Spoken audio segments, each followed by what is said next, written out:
एक गरीब किसान का बेटा जो सिनेमा हॉल में चौकीदारी करके महीने के सिर्फ 90 रुपए कमाता था, कौन यकीन करेगा कि एक दिन वो ऐसी कंपनी खड़ा कर देगा जिसकी टर्नओवर 5,000 करोड़ रुपए से भी ज्यादा की होगी।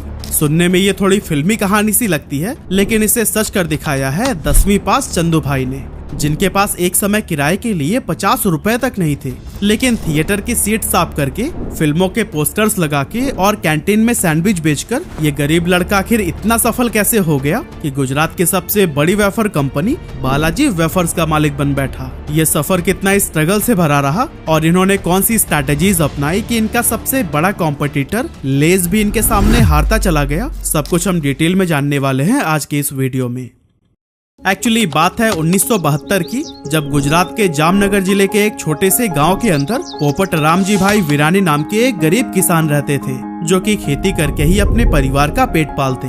इन्हें खेतों के ही सहारे जैसे तैसे गुजारा हो रहा था, लेकिन एक साल ऐसा आया कि उनके एरिया में बारिश ही नहीं हुई और सारी फसलें बर्बाद हो गई। और फिर इसके बाद भी कभी सूखा तो कभी बिन मौसम बरसात ने पोपट रामजी भाई और उनके परिवार का जीवन मुश्किल में डाल दिया था। और फिर इन्हीं सभी प्रॉब्लम से ही तंग आकर उन्होंने 20,000 रुपए में अपनी पुश्तैनी जमीन बेच दी और फिर मिले पैसों को अपने 3 बेटों चंदू भाई वीरानी, नेकजी भाई वीरानी और भीखू भाई वीरानी को बांट दिया, ताकि वो इनसे कोई व्यापार शुरू कर सके। पिता से पैसे मिलते ही 15 साल के चंदू भाई अपने दोनों भाइयों को लेकर राजकोट चले गए और वहां उन्होंने एग्रीकल्चरल प्रोडक्ट्स और फार्म इक्विपमेंट का व्यापार शुरू किया। अब डीलर को भी पता था कि इन्हें बिजनेस का कोई खास नॉलेज है नहीं, इसीलिए उसने महंगे दामों पर इन्हें नकली फर्टिलाइजर बेच दिया। इस तरह से चंदू भाई का अपना पहला वेंचर 2 सालों के अंदर ही बंद हो गया और तीनों भाई सड़क पर आ गए। अब दोस्तों, यहाँ से गांव लौटने का तो कोई मतलब था नहीं, क्योंकि वहाँ कुछ बचा ही नहीं था, इसीलिए ये लोग राजकोट में रहकर ही काम ढूंढने लगे। लेकिन क्योंकि ये ज्यादा पढ़े लिखे थे नहीं, इसीलिए इन्हें कोई अच्छी जॉब नहीं मिल पाई। और इस टाइम पर फाइनेंशियल ट्रबल्स भी इतने ज्यादा बढ़ गए थे कि वो अपने घर का किराया जो सिर्फ 50 रुपए था वो भी पे नहीं कर पा रहे थे, और इसकी वजह से मकान मालिक ने भी उन्हें बाहर का रास्ता दिखा दिया। हालांकि कुछ समय बाद चंदू भाई को एस्ट्रॉन नाम के एक सिनेमा हॉल में चौकीदारी का काम मिला, जिसकी सैलरी थी महीने के 90 रुपए। हालांकि चौकीदारी के साथ साथ कभी वो मूवीज की पोस्टर्स लगा दिया करते थे तो कभी कैंटीन में भी काम कर लेते थे, और फिर इस तरह से कम पैसों में ही सही, लेकिन जैसे तैसे करके उनका गुजारा होने लगा। अब क्योंकि चंदू भाई ईमानदार बहुत थे, इसीलिए कुछ ही टाइम के बाद उन्हें थिएटर की कैंटीन का ठेका मिल गया और अब वो इंटरवल के टाइम पर मसाला सैंडविच बनाकर लोगों में बेचने लगे। ये मसाला सैंडविच लोगों को खूब पसंद आया, जिससे कि चंदू भाई ने थोड़ा प्रॉफिट भी कमा लिया था। और जब हालात थोड़े बेहतर हुए, 1982 में चंदू भाई ने गांव से अपनी पूरी फैमिली को राजकोट बुला लिया और अब फैमिली के सभी मेंबर्स एक साथ मिलकर इस काम को आगे बढ़ाने लगे। पर दोस्तों, एक बहुत बड़ी प्रॉब्लम यह थी कि उनका सैंडविच आसपास में पॉपुलर तो बहुत हो गया था, लेकिन जो भी सैंडविचेस शाम में बच जाते थे उनमें अगले दिन फंगस लग जाता और वो पूरी तरह से बर्बाद हो जाते थे। और इन डेली के नुकसान से चंदू भाई भी अब परेशान रहने लगे और फिर इसी परेशानी के चलते उन्होंने सोच विचार करना शुरू किया कि आखिर ऐसा क्या बेचा जाए जो कि कई दिनों तक खराब ना हो। और दोस्तों, इसी दौरान चंदू भाई को पोटैटो वेफर्स बेचने का आइडिया आया। चंदू भाई ने ये आलू के पतले चिप्स किसी वेंडर से खरीदने के डील की और अपने कैंटीन में बेचने लगे। लेकिन आगे चलकर इस बिजनेस में भी उन्हें यह प्रॉब्लम फेस करनी पड़ी कि वेंडर टाइम पर उन्हें सप्लाई ही नहीं करता था, और फिर जब लोग इंटरवल में आकर चिप्स मांगते तो कई बार वो कैंटीन में अवेलेबल ही नहीं होते थे। कभी सप्लाई में डिले और कभी टूटे फूटे पोटैटो वेफर्स की वजह से चंदू भाई बहुत ज्यादा तंग आ गए और फिर उन्होंने सोचा कि अब वो किसी वेंडर के भरोसे न रहकर खुद का ही चिप्स बनाकर बेचेंगे। उस टाइम पर चंदू भाई के पास 10,000 रुपए की सेविंग्स थी और इन्हीं पैसों की ही मदद से उन्होंने 1982 में अपने बरामदे में एक छोटा सा टीन शेड लगाया और रात में कैंटीन बंद करने के बाद पोटैटो वेफर्स खुद ही बनाने लगे। शुरुआती समय एक्सपीरियंस न होने की वजह से काफी मुश्किलों से भरा रहा, क्योंकि इनके चिप्स कभी जल जाते तो कभी नरम ही रह जाते थे। लेकिन कुछ दिनों की मेहनत के बाद आखिरकार इन्होंने परफेक्ट पोटैटो वेफर्स बनाना सीख ही लिया। अब घर पर ही इन चिप्स को बनाने की वजह से चंदू भाई क्वालिटी को भी कंट्रोल कर पाए, जिससे कि इनकी बिक्री काफी तेजी से बढ़ने लगी। इनके पोटैटो वेफर्स की लोकप्रियता को देखकर थिएटर ऑनर ने चंदू भाई के साथ में पार्टनरशिप कर ली और जल्द ही ये 3 अलग अलग थिएटर्स की कैंटीन को भी चलाने लगे। इस तरह से अब चंदू भाई का काम निकल पड़ा और इनके पोटैटो वेफर्स की डिमांड भी बढ़ती ही चली गई। कुछ ही समय में इन्होंने 25 से 30 मर्चेंट्स को भी अपने चिप्स सप्लाई करने शुरू कर दिए और फिर धीरे धीरे ये पूरे राजकोट में पसंद किए जाने लगे। लेकिन दोस्तों मार्केट में और भी कई सारे लोग थे जो कि वेफर्स बनाकर बेच रहे थे। ऐसे में अपनी अलग पहचान बनाने के लिए चंदू भाई ने 1984 में अपने पोटैटो वेफर्स को एक नाम देने की सोची और फिर नाम का आइडिया उन्हें उनके कैंटीन के बगल में मौजूद एक हनुमान मंदिर बालाजी से मिला और फिर इस तरह से बालाजी वेफर्स नाम के अंडर उनके ये पोटैटो वेफर्स आने लगे। लेकिन ये तो बस अभी शुरुआत थी, क्योंकि इतनी सारी कैंटीन्स और मर्चेंट्स से जुड़ने के बाद इनके वेफर्स की डिमांड और भी ज्यादा बढ़ने लगी और एक समय तो ऐसा आया कि परिवार का हर सदस्य दिन रात मेहनत करके भी डिमांड को फुलफिल नहीं कर पा रहा था।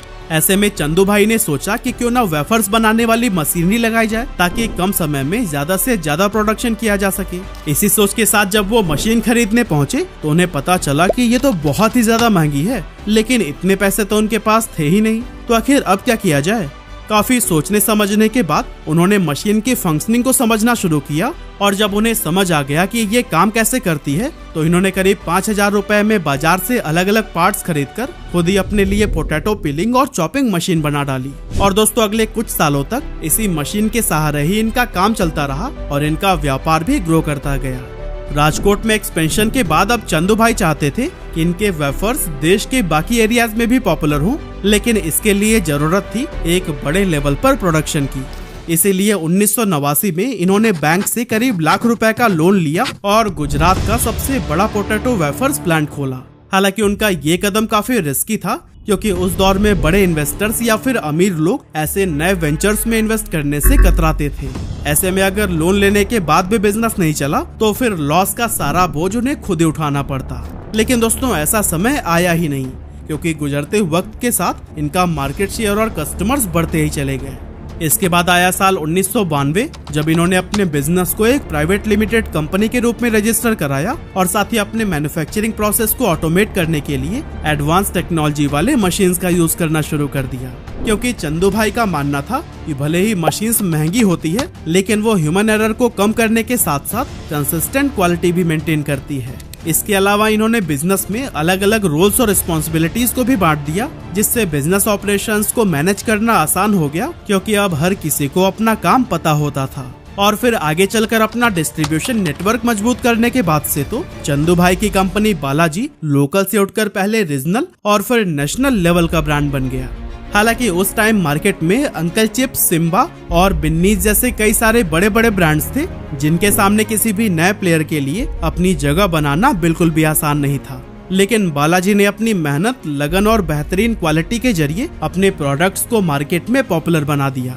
क्योंकि जहां उनके कॉम्पिटिटर्स अभी भी ट्रेडिशनल तरीके से चिप्स बना रहे थे, बालाजी ने इनोवेटिव तरीके को अपनाकर मार्केट में अपने ब्रांड को मजबूती से एस्टेब्लिश कर लिया था। और दोस्तों पता है, इनकी बढ़ती ग्रोथ को देखते हुए एक मल्टीनेशनल कंपनी ने ऑफर किया कि चंदू भाई 4000 करोड़ रुपए में अपनी कंपनी को बेच दें, लेकिन चंदू भाई ने इस डील से साफ इनकार कर दिया।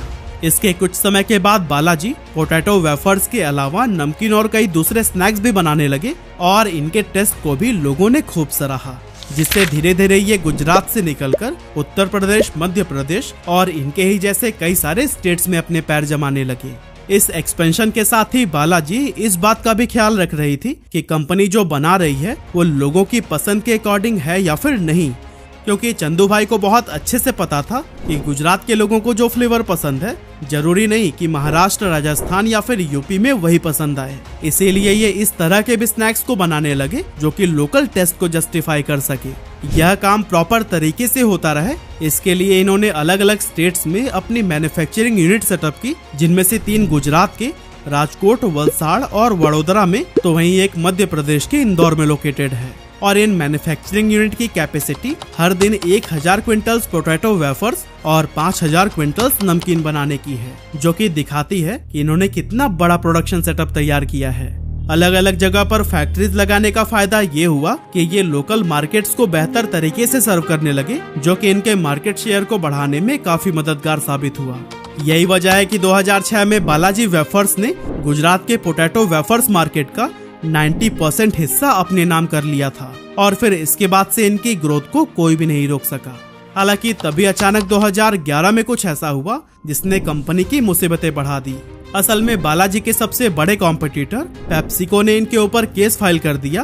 पेप्सिको का आरोप था कि बालाजी ने उनके लेज मैक्स चिप्स के डीप रिच डिजाइन को अपने रंबल नाम के एक वेफर में इस्तेमाल किया है। इस बात के लिए पेप्सिको ने ना तो कोई वार्निंग दी और ना इसके बारे में बालाजी से कोई बातचीत की, बल्कि फौरन ही कंपनी पर डिजाइन इन्फ्रिंजमेंट का केस ठोक दिया।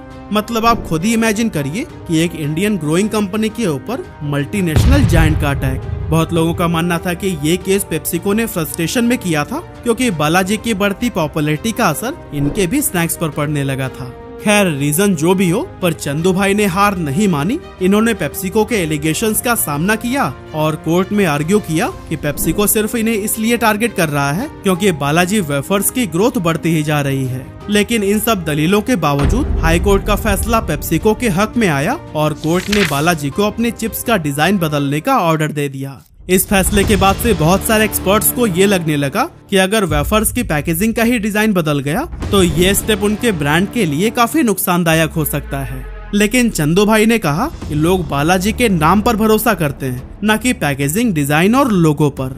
और दोस्तों आगे चलकर हुआ भी यही, क्योंकि जहां एक तरफ लेज का मार्केट शेयर धीरे धीरे घटता जा रहा था, वहीं बालाजी वेफर्स की ग्रोथ हर साल 20 से 25% की स्पीड से बढ़ रही थी। 2019 तक आते आते कंपनी के पास 65 से ज्यादा प्रोडक्ट रेंज थी और इनकी रीच छोटे छोटे गाँव से लेकर बड़े बड़े शहरों तक फैल चुकी थी।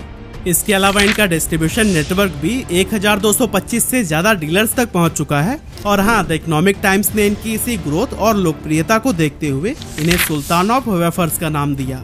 आज बालाजी वेफर्स में हजारों लोग काम करते हैं और कंपनी की बिजनेस फिलॉसफी है कि वो हर एक मेंबर को फैमिली की तरह ट्रीट करते हैं और साथ ही कस्टमर्स को भी value for money product provide करते हैं। और दोस्तों इनकी इसी फिलॉसफी ने ही इन्हें लोगों के बीच एक वफादार और भरोसेमंद ब्रांड बना दिया है। हालांकि यहाँ तक पहुँचने के लिए चंदू भाई ने कुछ ऐसी बिजनेस स्ट्रैटेजीज पर भी काम किया है जिसके चलते इनके कॉम्पिटिटर्स इन्हें कभी भी हरा नहीं सके। और इन्हीं स्ट्रैटेजीज में से पहली है लोकल फ्लेवर्स।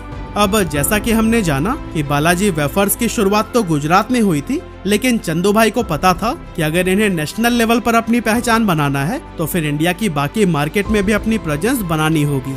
इसीलिए इन्होंने गुजरात से निकलकर देश के दूसरे हिस्सों में भी अपना फुटप्रिंट बढ़ाया। और इस एक्सपेंशन का सबसे बड़ा फायदा ये हुआ कि इन्हें लोकल फ्लेवर्स के साथ में इनोवेशन करने का मौका मिला। लेकिन ये इनोवेशन सिर्फ फ्लेवर तक ही सीमित नहीं रहा, बल्कि बालाजी ने हेल्दियर स्नैकिंग ऑप्शंस भी इंट्रोड्यूस किए, जैसे कि बेक्ड वेफर्स और रोस्टेड नमकीन, ताकि हेल्थ कॉन्शियस कंज्यूमर्स का भी ध्यान रखा जा सके। और हाल ही में इन्होंने अपनी हाउस मेड नूडल्स गिप्पी को लॉन्च करके भी नूडल मार्केट में एंट्री की है। इसके अलावा बालाजी वेफर्स ने इंटरनेशनल मार्केट में भी कदम रखा है, जहां यूएसए, यूके, यूएई और ऑस्ट्रेलिया जैसे देशों में इनकी एंट्री ने इन्हें ग्लोबल पहचान दिलाने का काम किया। दूसरी स्ट्रैटेजी है variety of products and innovations. Market में टिके रहने और खुद को कॉम्पिटिटर से अलग दिखाने के लिए प्रोडक्ट डाइवर्सिफिकेशन और इनोवेशंस बहुत जरूरी है, और बालाजी वेफर्स ने भी इसे बखूबी समझा और अपने प्रोडक्ट्स की रेंज को डाइवर्सिफाई किया, जिसमें इन्होंने 3 मेन प्रोडक्ट कैटेगरीज तैयार की। पहला है वेस्टर्न स्नैक्स, जिसमें 12 प्रोडक्ट आते हैं और ये वो स्नैक्स हैं जो कि ज्यादातर यंग जनरेशन और अर्बन क्राउड को टारगेट करते हैं। दूसरा है नमकीन, जो कि भारतीय घरों में बहुत पॉपुलर है, खासकर चाय के टाइम पर स्नैक्स के रूप में। और इस कैटेगरी में उन्होंने 23 प्रोडक्ट्स लॉन्च किए हैं। एंड थर्ड है वेफर्स, ये इनकी कोर कैटेगरी है जिसमें 12 प्रोडक्ट्स आते हैं और बालाजी वेफर्स अपने यूनिक और क्रिस्पी वेफर्स के लिए ही सबसे ज्यादा जाने जाते हैं। और कुछ इसी तरह से कंपनी की थर्ड स्ट्रैटेजी है यूज ऑफ टेक्नोलॉजी। चंदू भाई शुरुआत में सब कुछ अपने हाथों से ही किया करते थे, चाहे वो वेफर्स को फ्राई करना हो या फिर उनकी पैकेजिंग। लेकिन इन्होंने जल्दी ये समझ लिया कि मैनुअल काम करने में कंसिस्टेंसी की कमी होती है और इससे प्रोडक्ट की सेल्फ लाइफ भी कम हो जाती है। इसीलिए जिस समय दूसरे ब्रांड्स हैंडमेड चिप्स बना रहे थे, तब इन्होंने ऑटोमेशन का सहारा लिया और आज बालाजी वेफर्स दुनिया के टॉप फूड प्रोसेसिंग सप्लायर्स से मशीन इंपोर्ट करते हैं। इसका सीधा असर इनकी प्रोडक्शन एफिशिएंसी पर पड़ा है, जिससे इनकी कॉस्ट कम हुई है और ये मार्केट में कॉम्पिटिटिव एज बनाने में सफल हुए हैं। और दोस्तों इसी तरह से बालाजी वेफर्स की फोर्थ स्ट्रैटेजी है कस्टमर फर्स्ट। अब बालाजी वेफर्स की पूरी कहानी का सार भी यही है, इन्होंने हमेशा ही कस्टमर्स को किंग माना है। इनके लिए सबसे जरूरी यही था कि अपने कस्टमर्स को अच्छी क्वालिटी के प्रोडक्ट्स रीजनेबल प्राइस पर प्रोवाइड करें। जब दूसरे ब्रांड्स कस्टमर सेटिस्फेक्शन को नजरअंदाज कर रहे थे, तब बालाजी वेफर्स ने इसे अपनी प्रायोरिटी बना ली। इन्होंने कंसिस्टेंट टेस्ट और क्वालिटी को मेंटेन करने के लिए बहुत मेहनत की, ताकि इनके कस्टमर्स को हर बार वही स्वाद मिले जिसकी उन्हें उम्मीद है। बालाजी वेफर्स के डायरेक्टर श्याम वीरानी कहते हैं कि आपको हमारे क्वालिटी, क्वांटिटी और प्राइस का मैच किसी भी ब्रांड में नहीं मिलेगा। और दोस्तों, यही आत्मविश्वास और डेडिकेशन है जिसने बालाजी वेफर्स को मार्केट में एक स्ट्रॉन्ग ब्रांड इमेज दिलाई है। बालाजी वेफर्स की कहानी सिर्फ एक स्नैक्स कंपनी के ग्रोथ की कहानी नहीं है, बल्कि ये उस जज्बे की कहानी भी है जो कि हर मुश्किल को अवसर में बदल देती है।